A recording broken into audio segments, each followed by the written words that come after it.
بسم اللہ الرحمن الرحیم۔ انسانی جان کی حرمت، یعنی اللہ تعالیٰ نے ہر شخص کی جان اور مال کو محترم قرار دیا ہے، اور اس انسانی جان جو ہے اس میں ایک بڑا مقام اس کو حاصل ہے۔ نبی صلی اللہ علیہ وسلم نے جب خطبہ حجۃ الوداع ارشاد فرمایا تو اس میں کہا کہ جان کی حرمت اسی طرح ہے جیسے اس گھر کی حرمت ہے۔ تو یہ ایک بڑی ویلیو اور بڑی قدر ہے جو مسلمان معاشرے میں رائج ہونی چاہیے، رائج کی گئی ہے۔ لیکن بدقسمتی یہ ہے کہ مسلمان معاشروں میں بھی قتل و غارت گری کا جو جرم ہے وہ اسی طرح ہوتا ہے جیسے غیر مسلم معاشروں میں ہوتا ہے، بلکہ بعض جگہوں پر تو اس میں شدت اور زیادتی کا پہلو بھی ہمیں نظر آتا ہے۔ یہ جو کردار ہے مسلم کریکٹر، مسلمان کردار، اس میں یہ لازمی ہے کہ جیسے نبی صلی اللہ علیہ وسلم نے تو اس کو بہت لطیف پیرائے میں اور بڑی اس کی انتہائی صورت بیان کر دی کہ وہ مسلمان ہی نہیں ہے جس کی زبان اور اس کے ہاتھ سے دوسرے مسلمان کو تکلیف پہنچے۔ تو یہ جو بات ہے یہ ہمیں پیش نظر رکھنی چاہیے کہ ہم اپنے مسلمان بھائی ہو، غیر مسلم ہو، کسی کی جان کے ہم درپے نہ ہوں، اس کو کسی طرح نقصان نہ پہنچائیں۔ اس کی اجازت صرف اس صورت میں ہوگی، اور وہ بھی ایک نظام کو، ایک سوسائٹی کو، ایک حکومت کو اس کی اجازت دی گئی ہے۔ کسی فرد کو اس کی بھی اجازت نہیں ہے کہ وہ کسی شخص کے خلاف، اس کی جان کے خلاف کوئی اقدام کرے،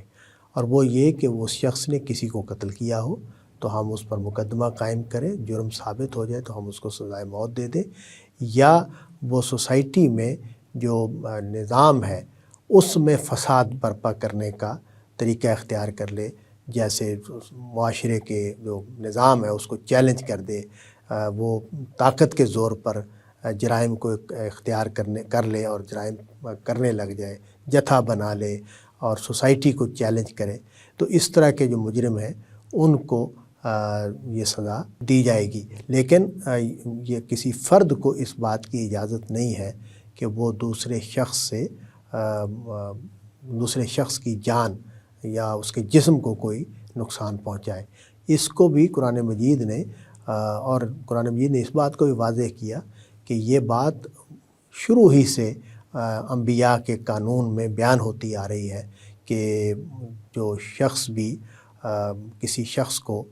قتل کرے گا اس کو قتل کر دیا جائے گا، اس کو سزائے موت دے دی جائے گی اگر اس نے ارادتاً قتل کیا ہے۔ حتیٰ کہ اس میں یہ بھی قانون دیا گیا ہے ہمارے اسلام میں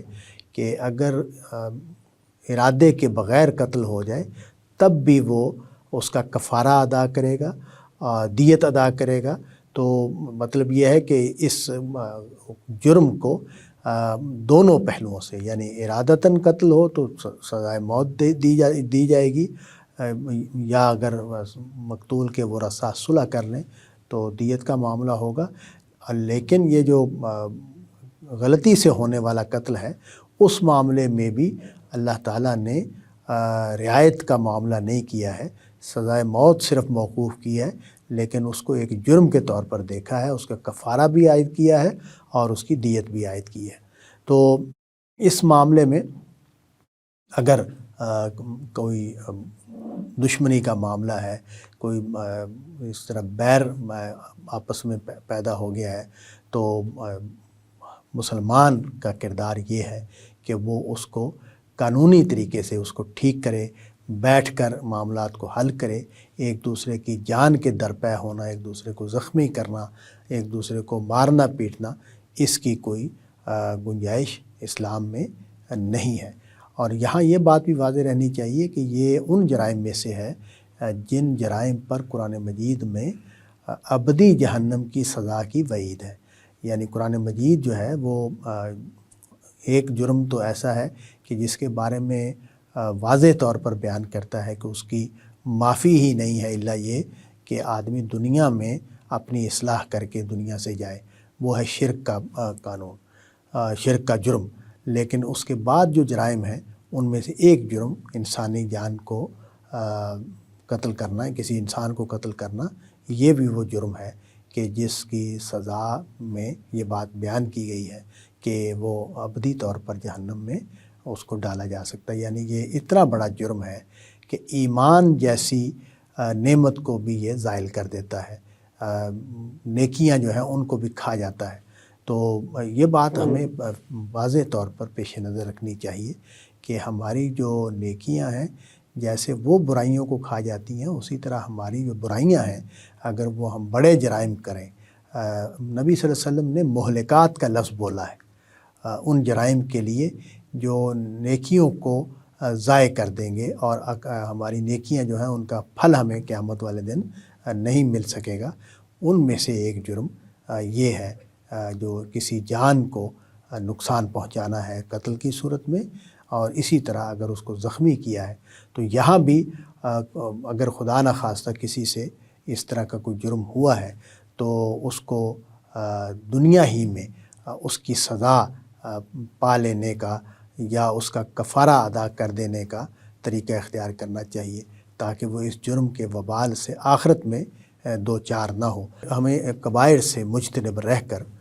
زندگی گزارنی چاہیے، اس طرح کے جرائم سے اپنے آپ کو بچا کر رکھنا چاہیے تاکہ اللہ تعالیٰ کی طرف سے یہ جو امید دلائی گئی ہے کہ جو کبائر سے مجتنب رہتا ہے اس کے لیے مغفرت کا امکان زیادہ ہے۔ تو آخر دعوانا ان الحمد للہ رب العالمین۔